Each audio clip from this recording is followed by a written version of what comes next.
Comme vous le savez maintenant, la blockchain est publique. Tout le monde peut la télécharger, tout le monde peut la consulter. Il suffit finalement de télécharger un logiciel, Bitcoin Core, pour posséder la blockchain sur son ordinateur. Seul problème, la blockchain est quand même assez grosse et elle prend beaucoup de temps à être téléchargée. Dans ce chapitre, je vous propose de parcourir la blockchain en passant par un site internet que j'aime bien, qui vous permet de visualiser le contenu de la blockchain sans forcément avoir à la télécharger en entier. Rendez-vous sur le site blockchain.info dans lequel vous pouvez voir la liste des derniers blocs qui ont été minés dans la blockchain. Ici, par exemple, le dernier bloc date d'il y a 16 minutes, le suivant de 19 minutes, le précédent de 34 minutes, etc.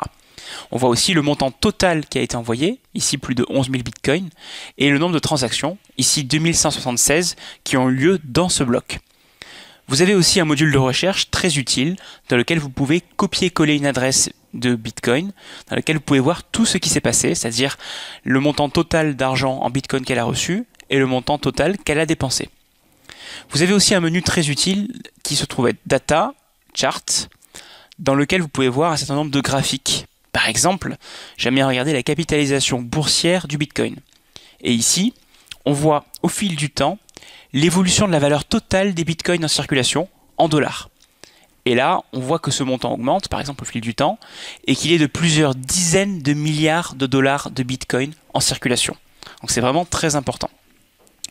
Si je reviens sur l'accueil, et que je clique par exemple sur le numéro du dernier bloc, je vais avoir toutes les infos sur ce qui s'est passé dans le dernier bloc de la blockchain. Par exemple, il y a eu 2176 transactions, tant d'argent dépensé, etc. Et ensuite, si je descends, je vais voir la liste complète des transactions qui ont eu lieu. La toute première étant un peu spéciale, ce sont les pièces en Bitcoin nouvellement générées, à savoir la récompense qui a été donnée au mineur qui a trouvé ce bloc-là. Donc lui, il gagne un certain nombre de Bitcoin. Et ensuite, tous les autres, eh bien, ont le droit d'y déposer le montant qu'ils ont voulu envoyer de l'un à l'autre. Par exemple, on peut voir que cette adresse a envoyé à cette adresse et cette adresse un tel montant de Bitcoin. Et vous avez une liste évidemment très très longue puisqu'il y en a plus de 2000 ici dans ce bloc. C'est pour ça que je vous disais que dans la blockchain, tout est public. On peut voir qui a envoyé combien à qui, à quel moment. Et si on clique sur un numéro de transaction, ici, on peut avoir des détails sur cette transaction.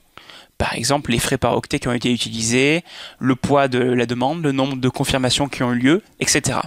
Bref, un site comme blockchain.info vous donne accès complet, de façon totalement transparente, à ce qui s'est passé dans la blockchain. Bref, vous l'aurez compris, dans la blockchain, tout est écrit, tout se sait. Et les informations restent écrites ad vitam aeternam dans l'historique de la blockchain. Voilà, c'est assez pour la théorie pour l'instant. Dans la prochaine partie, je vous propose de passer à la pratique et de commencer à acheter nos premiers bitcoins pour de vrai.